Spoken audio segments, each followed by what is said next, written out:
Hi again, everyone. Patrick Fingston here. I write the Illinoize political newsletter and website, which you can find at theillinoize.com. That's ILLINOIZE. We're glad you're with us. There's a lot going on around the state as usual. The new state budget goes into effect Monday, July 1st, which includes a big cut to soil and water conservation districts, which we've been talking about on the website this week, additional funding for migrant shelters, and an automatic increase in the gasoline tax, as well as a pay increase for state legislators. Happy New Year. Coming up on today's show, a conversation with Congressman Darin LaHood, a Republican from Peoria. I've known him since he served in the Senate at the same time that I worked there. Certainly have some policy and personal disagreements with him, especially over the Trump problem in the GOP. We'll spar a little about that, as well as talk about his concerns with the Gotion deal in Illinois, as well as IVF, immigration, and the foreign policy issues surrounding Ukraine and Israel.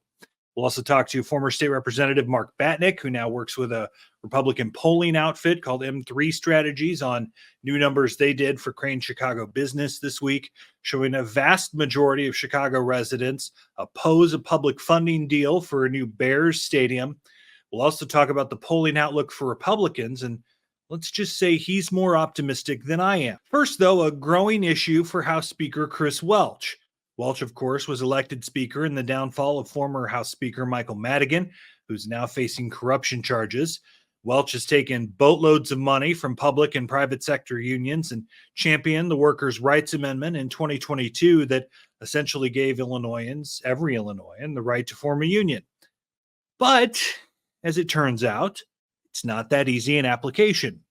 Last year, a group of House Democratic staffers announced they were forming a union and wanted Welch's support to unionize. Staffers are political appointees, essentially, who work for legislative leaders and at times work some pretty intense, insane hours and don't get paid very much. Trust me, I know, I've been there. During veto session last year, Welch appeared to join the employees in passing legislation to allow legislative staff to form a union. But seemingly everyone who wasn't in the wannabe union knew he was going to die a miserable death in the Senate, and it has. And those staffers are pretty upset that Speaker Welch hasn't done much to help them.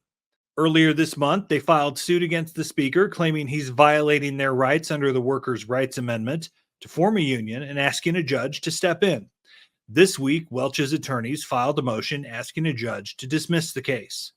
Welch's attorneys wrote the amendment doesn't apply. Here's what Welch's attorneys, Michael Casper and Mike Delgado, wrote. Plaintiffs cite no authority affording them a private right of action to bring suit for these alleged violations, and for good reason. Illinois does not have an equivalent mechanism to bring an action under the Illinois Constitution. The text of the Illinois Constitution makes no mention of private right to bring this kind of action. There's simply no right, express or implied, to bring a private cause of action for violations of the Illinois Constitution alleged here. So they're saying the Workers' Rights Amendment that we passed and we supported doesn't really have any actual application in court. Big old eye roll there, right? Brady Burden, the ringleader of the union, called Welch's filing embarrassing legal gymnastics. Told me this week that Speaker Welch is saying he's both above the law and shackled by it. The Constitution unequivocally guarantees us the right to bargain collectively, and we remain confident the courts will ultimately side with us. This is getting more combative by the day, it seems, and Welch not only has to keep his staff on board or risk losing them, and there's been a bunch of turnover already, and he also needs unions to come through with millions of dollars in campaign cash this fall to hold on to or grow his legislative majority. Stay tuned, as they say. Let's turn our attention now to Washington, D.C. for our conversation with Congressman Darin LaHood. All right, we are pleased to welcome Congressman Darin LaHood from Washington. He's got a busy day as we record this early Thursday afternoon. It's also before the debate Thursday night, so there's nothing for us to talk about on that. We also know who he thinks won anyway. But Congressman, I want to start, and you know what party I came from. I worked in the Senate while you were there. But we have to talk about just the way the Republican Party has changed under Donald Trump, that it's become so much more about personality than it really seems to about policy. And there are so many problems with that personality. And the 34 felony convictions. You're a former federal prosecutor. I mean, you know this, you understand this. How can you, as a thoughtful, decent Republican, continue to stand by this? Well, Patrick, thanks for having me on. Listen, you mentioned it. I'm a former state and federal prosecutor. I have immense respect for the law. But I have real issues with the DA in New York bringing this case, Alvin Bragg. I mean, look at the set of circumstances that occurred here. The same facts and circumstances were brought to two previous DAs in that office before Bragg, and both of them turned down this case, didn't think it was warranted to go after Trump on this. Secondarily, the Southern District of New York, the federal prosecutor's office, also turned down this case. Alvin Bragg ran on going after Trump, but for President Trump running for office again, these charges would have never been brought. So that's number one. So I have real issues with that, and I think it's really subject to reversible error on the appeal. The other thing I would just mention, as a prosecutor, I was taught to prosecute crimes, not people. And again, this looks like, but for this being Trump, this would have never been brought. And so while I respect the rule of law, I don't ever, want to judge a jury or be in a courtroom when I'm not listening to the evidence and hearing the witnesses and watching the evidence come into a trial. But I think there's real concern here about the legitimacy of this trial and how it was brought. Last point that I will make is that it doesn't seem to affect the polling of President Trump, because I think most voters are focused on the issues, whether that's inflation, whether that's immigration, whether that's kind of the global conflicts that are going on, and kind of the wokeism and cancel culture. Those are the issues people are focused on moving forward. I certainly appreciate the perspective about whether the case was a good one or not, but the jury did convict him. I mean, that's a fact. You also have the classified documents case. You also have the Georgia case, and anyone who's listened to that tape can tell you it's practically a slam dunk. There's the January 6th case that may or may not come forward further. There's a real pattern here. And are you concerned that this is going to hurt him and Republicans in November? Well, not if you look at the polling on it. I think people are focused on the issues that matter to them. I mean, all of these cases existed throughout the Republican primary. And remember, Patrick, we had, I think, 7, 8, 9 people that challenged President Trump in the primary, everybody from his vice president to the governor of Florida, to Chris Christie, to Nikki Haley, and lots of others. And while these cases that you just referenced were in the background, whether they were federal cases or state cases, those allegations were out there. And again, that didn't affect, or arguably, those weren't issues that were top of mind for voters moving forward. Again, I have immense respect for the rule of law, for our judicial system. They play a vital role. But in an election, I think people are going to focus on the issues they think are important. I mean, and in November, we'll see. Obviously, it didn't matter to voters in the primary. We'll see if it matters in the general. And I think the respect I have for you, the respect I have for your dad, who I've worked with on occasion. And I talked to Rodney Davis, who I used to work for on election night in March, and had him on our live show. And he didn't like this question. You're probably not going to like it either. But can we agree that this is a bad guy and Republicans are better than this? I don't understand. And maybe this is why I got kind of pushed out, because I didn't understand this from 2015. But can't we all agree that Donald Trump's a bad guy? Well, I don't agree with that. I'm supporting him in the presidency. And this comes down to the issues that are affecting the future of this country. And Joe Biden is not good on any of these issues. He's been terrible for the country in many different ways, whether that's the economy, whether that's the blatantly violating the rule of law. So put personalities aside and let's focus on the issues and what we care about as Republicans and where the future of this country is going to go.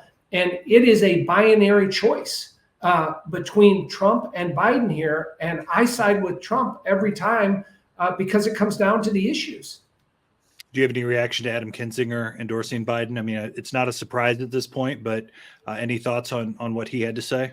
Well, I think it's rather pathetic, that somebody that was a Tea Party darling and was conservative or thought he was conservative to now be voting for Biden. Obviously, he could have never got reelected in his district. And so I don't think it's a surprise to anybody. He got drawn into your district. So, Correct. So he wouldn't have won that primary. We know that. But all right, let's move on to some issues. I wanted to hit on a couple of those things off the top, and I appreciate your willingness to do that because not all Republicans are willing to have that dialogue. So thank you for that. I want to talk about Gotion, the company that is going to put an EV battery plant in Manteno. You've got some issues with their labor practices, their ties to the Chinese Communist Party. The governor has said that any of those things are sort of right-wing talking points, though there are some concerning things here. What's your solution? I mean, I know certainly the far end here is just ban them from being in the country, but there's also, an economic development part of this too that would help a portion of Illinois that doesn't have a ton of jobs on the horizon. What's the solution with Gotion? Well, I mean, let's lay out the facts and evidence. The Communist Chinese Party is a direct participant within Gotion. I mean, they are, when you look at the state-owned enterprises that are involved in China, Gotion is a part of that. And so, I mean, that's the facts, that's the evidence there. And our select committee on China, which is a bipartisan committee in the House of Representatives, put together to expose the malign activities of the CCP, the Communist Chinese Party. I mean, we've uncovered case after case of companies like Gotion that are directly affiliated with the Communist Chinese Party. They want to come into Illinois, and if they want to come in as a private company, that's fine, but they're not that. And then you couple that with the standpoint that Governor Pritzker wants to spend taxpayer money to subsidize this company in in the state of Illinois. I'm all for the free market system and EV companies coming in and setting up shop, but not when they're affiliated with the Communist Chinese Party. Not only that, the company has been directly tied to education camps in Xinjiang and also forced labor camps in Xinjiang, which is the western part of China, which is blatantly discriminated and tried to wipe out the Uyghur population there. So what's ironic is Democrats claim to care about human rights and care about authoritarian regimes and what they do to their people, and you have a company that's clearly been engaged in that wants to come into Illinois, and our Democrat colleagues are not only welcoming them, they're giving them federal taxpayer money. We saw the speaker, sort of bucked parts of your caucus, your conference a little bit when he moved a Ukraine funding bill forward. Republicans are seemingly more united on the Israel front than Democrats are, pretty clearly. What's the status of foreign policy in the United States in your mind right now? Because it seems like between the isolationist America First sort of movement that we see on the right to the speaker who's trying to do the right thing, to the left being so split and in some cases supporting a terrorist group, which Hamas is, it seems like the idea of peace through strength from the Reagan days is a little bit past us. Big picture, what does American foreign policy look like to you right now? Well, we're still the world's #1 superpower. We're the greatest country on the earth. We have the strongest military, but we have to be really concerned about the Communist Chinese Party and what China is doing. We have to be concerned about Russia and Putin and the authoritarian regime there. We have to be concerned about what's going on in the Middle East, all those things that you mentioned there. But, but after I think lots of debate and consternation, I think the Congress did the right thing in funding Ukraine. Now, that's a lot of taxpayer money going there. I didn't initially support it, but I've come to the conclusion Putin is a thug. He's a dictator. He's an international criminal. We can't allow him to invade a sovereign, independent country recognized by the rest of the world. That just can't happen. And there's nobody that wants to see Putin win more than Xi Jinping in China. So from my perspective, I serve on the Intelligence Committee. I'm on the Select Committee on China. I follow these issues very, very closely. I think we have to continue to be engaged. But we have many members of Congress on the Republican side that question our foreign policy, but we should. I mean, the premise of going into Iraq and what happened there was a faulty premise based on WMBD. There's things that have gone on our intelligence services related to Crossfire Hurricane and a number of other things where the intelligence agencies were not truthful with the American people. And so it's caused a lot of Americans to question that. That's part of our job in oversight, is to make sure that, you know, America is doing the right thing and abiding by the right evidence and facts. We have to continue to do our due diligence, have checks and balances on the administration, but we're going to continue to stand up for democracies and the rule of law and be with our like-minded allies around the world. We don't have an endless checkbook. We're not going to continue to spend without having others involved. I think that's one thing that's changed. A couple of more things before we let you go. I know you got a busy day, and I appreciate you taking the time. The abortion and IVF issues. You know, we saw the polling that showed in 2022 that the abortion, you know, the Roe, overturning Roe was essentially a killer for Republicans in a lot of moderate districts, specifically here in the suburbs.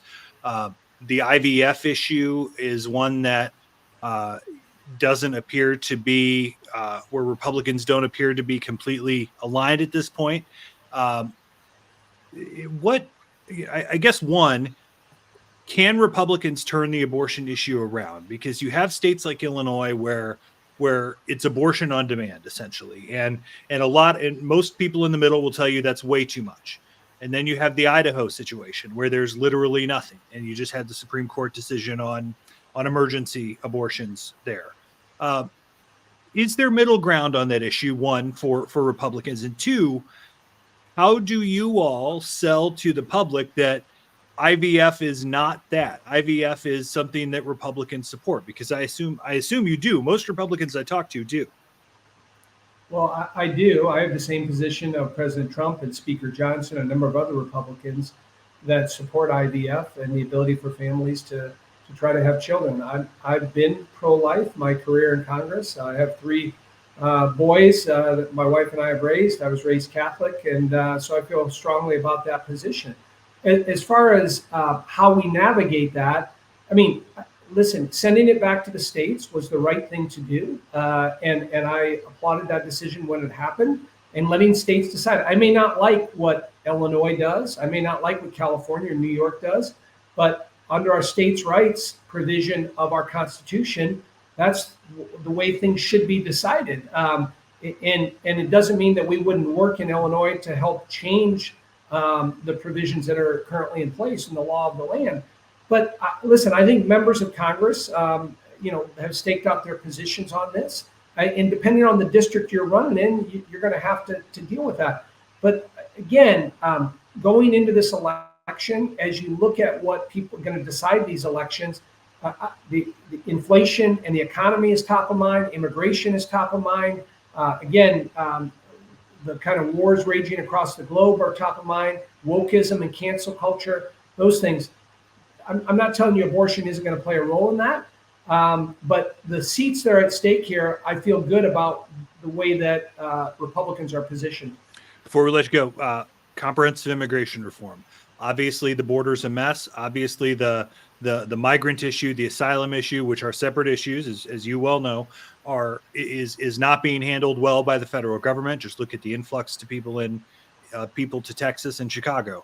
How does the federal government fix this? And was President Biden's move on the border recently, was that good policy? Well, it's in terms of what Biden just did, it's way too late. For the life of me, I can't figure out why they did not do something earlier. Instead, they allowed 9 million people to come across the border illegally over the last 4 years. And I think it's going to be an issue that comes back to haunt President Biden between now and November. I mean, remember, under President Trump, we had the Remain in Mexico policy. That wasn't a law passed by Congress. That was an executive order put in place by President Trump that basically worked with the Mexican government and said, you're going to stop everybody on the Mexican side before they come across. You can apply for asylum. You can apply to become a citizen. You can apply for a green card, but you're going to do it on the Mexican side. When that was implemented with the help of the Mexican military, illegal immigration was a trickle. On day one, Biden ripped that up. And why, I don't understand that. But he could have implemented that his first year, second year, third year. So he waited till 5 months before the election to do what he did now. We'll wait and see if that's effective at all. But make no mistake, Patrick, this is an unmitigated disaster at our southern border. I'm a former federal prosecutor. I prosecuted a lot of immigration cases at the federal level. I've sent people back to their country of origin. We are a country based on the rule of law. And do we have an legal immigration problem? Sure. We need to have stronger legal immigration, but it's never going to get done until you fix the southern border. And so I'm in favor of expanding and fixing our legal immigration system, making it quicker and easier for people to come to this country, raising the caps on that, bringing in more skilled labor here. We ought to be doing all of that to bring more people here. If you look at our legal immigration system, we allow in about 1.2 million legal immigrants every single year. They end up being our best citizens, Patrick, because they go back to their country of origin. They go through a background check, a constitution test, pay a fee. They end up coming here. We never worry about them again. It works. And again, we ought to raise the level of more people coming. But until you fix the southern border, where people coming across the border are basically jumping the line and moving to the front or coming here illegal, we can't allow that to happen. Congressman Darin LaHood, I appreciate the conversation as always. It's good to see you again, and hopefully we can do this again soon. Sounds good, Patrick. Thanks for having me. Thanks, Congressman. All right, thanks to Congressman Darin LaHood for joining us. Just a note, a lot of Republicans are unwilling to get challenged on the Trump issue. So even if you disagree with him, and Lord knows I do on a lot of it, he at least has the stones to come on here and talk about it. And I think he deserves credit for that. Let's move on now to our conversation with former state representative Mark Batinick. Interested in some of the polling numbers behind these races and the political environment that we're in. There's also a new poll out about the Chicago Bears. So we're pleased to welcome former state representative Mark Batinick, who's now with M3 Strategies, which is a Republican polling outfit based in the suburbs. Mark, you guys have a new poll out this week on public support for the Bears. I can try and pull it up here real quick. That show that 65% of voters, and I don't know if this is city only or in the area, oppose the $3.2 billion project, and it's a little better in terms of just the public funding for traffic improvements around the stadium and museum and campus. It's 49% opposed, 46% support. So I guess, Mark, first, your thoughts on what you saw on that poll and what it means for the Bears. Well, I don't think that the initial top line was too surprising, but I do think it kind of shows a little bit of a pathway for them, because as you say, it starts out with 65% to 28% have opposition to it versus support for public funding. But when you kind of get into the nuances, when you get into the infrastructure around the stadium, the traffic improvements and whatnot, it was almost 50-50. The other thing is when you start getting into things like, a Super Bowl can bring potentially up to $500 million of net economic revenue to the community.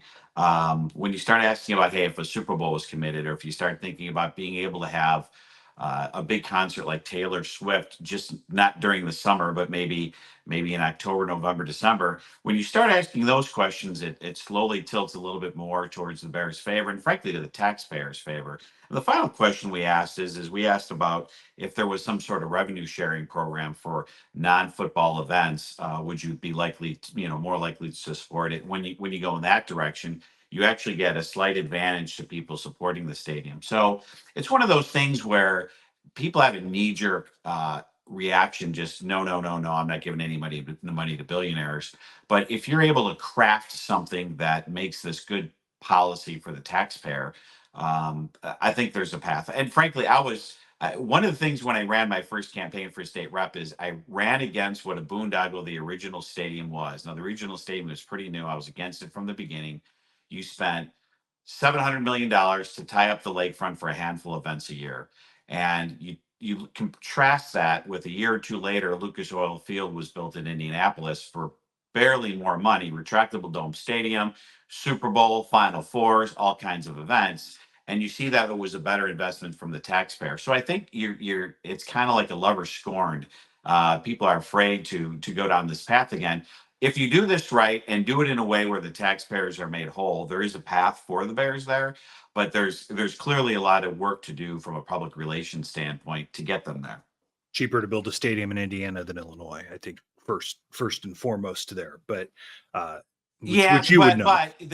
Look, one of the most frustrating things that I've said when I was in the legislature, that aside, is exactly this. Just because you spend money on something doesn't mean you solved the problem or did something. And you can't equate spending money with doing good things. You have to do good things. Spending all that money to renovate an old stadium for a handful of games a year, open air, was a bad idea and not a good use of taxpayers' money, right? If we're gonna talk stadiums, baseball at least has 81 games a year at home. Rarely 81 games a year for our baseball teams.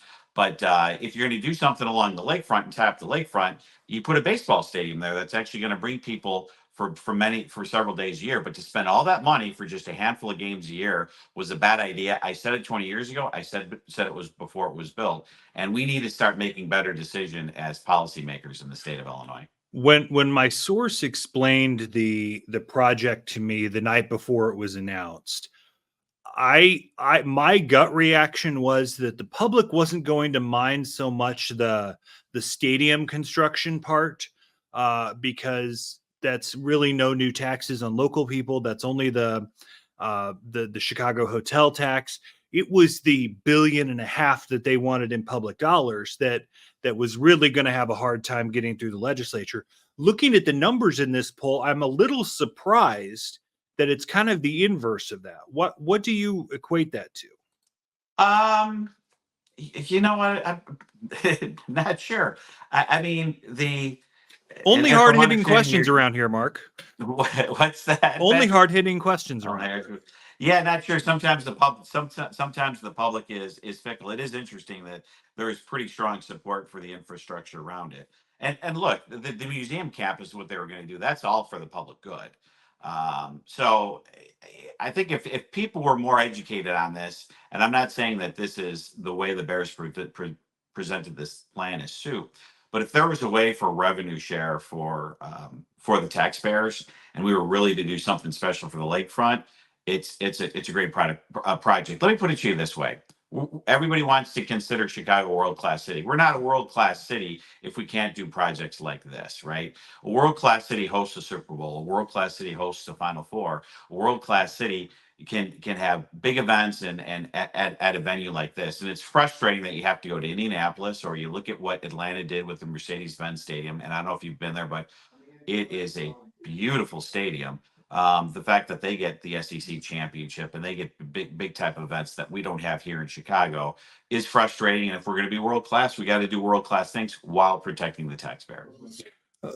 What do you think is the path forward? I mean, obviously the governor hasn't said no forever. He said make it a better deal for us.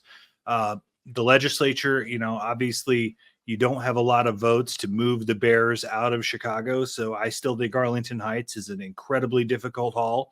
How do they get something like this done in your mind, and as someone who's seen the numbers and has been in the legislature and has a perspective here? Yeah, I think you have all the ingredients to get a deal done, right? The unions certainly want this. There's people in the city that want this. There's going to be a lot of reps that come from the city that should be favorable towards this. I think the key is getting a grasp around the type of infrastructure projects, the part of the infrastructure that helps the community at whole, doing a better job selling it to both the citizens but also to the elected officials that this is a good deal for the taxpayers. I think that's really key. Not a lot of people know the economic impact of holding some of these events that we lose out on, right? So we spend a lot of money on improving things around McCormick Place because it's a revenue generator for the city, and rightfully so. And if there was kind of one thing that I would say, that would be the biggest thing, would be doing a better job educating the public about what this sort of project can do for the community. It's interesting you bring that. I mean, you bring up Indianapolis because and we lived there for 5 years, so I'm very familiar with it. But they get the Big Ten championship game, they get the Final Four, they get the college football championship. They just got WrestleMania, which is 2 nights of 70,000 people. I mean, it's a huge economic driver. It wasn't a great economic package for them in the end because of the way that they built it out, but it's also interesting to see what they're getting that Chicago isn't getting. I wanted to bring up, we just finished with Congressman LaHood a few minutes ago, and he's optimistic about Republicans' chances. Obviously, we know Donald Trump's not going to win this state. I'm just Mr. Sourface over here, which well is what I do, but I continue to look at the numbers. I continue to look at the lack of enthusiasm for Trump and the disdain for Trump in the city and suburbs. And I can't help but think that Republicans are looking at getting their clocks cleaned in November. In your numbers, does it back that up, or do you see differently?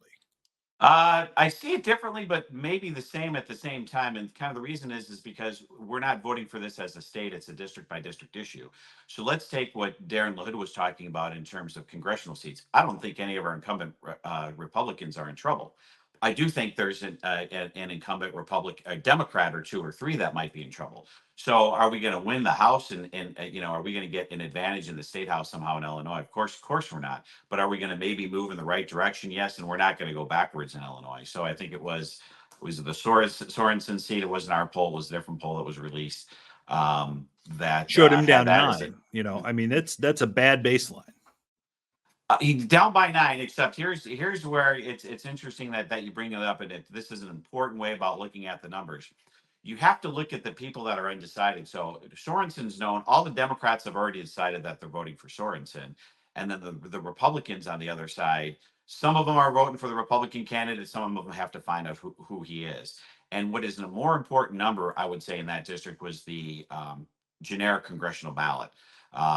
And what we're seeing kind of statewide is the shift where you're getting, obviously we're continuing the rural, but even some of the blue collar vote, which Will County where I am, I think it gets affected in a positive way for Republicans for this, is that the person with the master's degree is moving towards the Democratic Party, and the more blue collar, gray collar workers moving towards the Republican Party. So whether it be the Sorensen district or some of the districts in the suburbs that are a little bit more blue collar, I actually think you see a shift towards the Republican way. There's obviously it going in the opposite direction in many parts of the suburbs.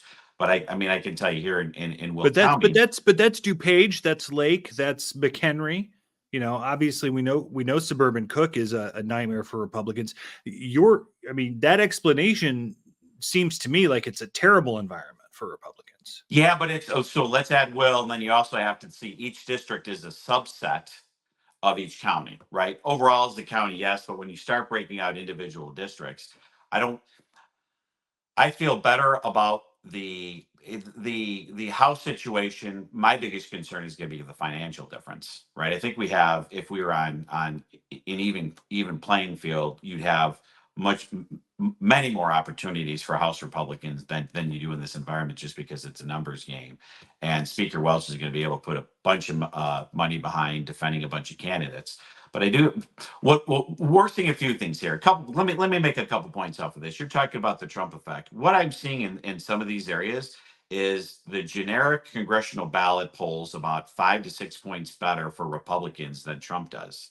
Now, that's an important data point, because what it tells you is that they're not totally being punished for Trump being at the top of the ticket. You're having voters bifurcate that a little bit, and they're saying, okay, you know what? I can't handle this guy, but I don't like the stuff that's coming out of the Democratic Party at the state level, the county level, whatever it is, or I don't like Biden. There's not a lot of love for Biden. So while Trump is a drag, it's not like Biden is this, awesome candidate. He's not John F. Kennedy for the Democratic Party either. So you are starting to see maybe a little bit of ticket splitting, which you hadn't seen before. So I think that there's actually some things, there's some things moving our way. For sure. And even some of those districts that are a little bit more white collar, if they bifurcate between the top and the bottom of the ticket, I think that's going to come our way as well. I don't want to say the Republicans have hit bottom, because we'll find a new bottom, But when the Democrats take over more and more seats, it gets harder and harder for them to expand what they have.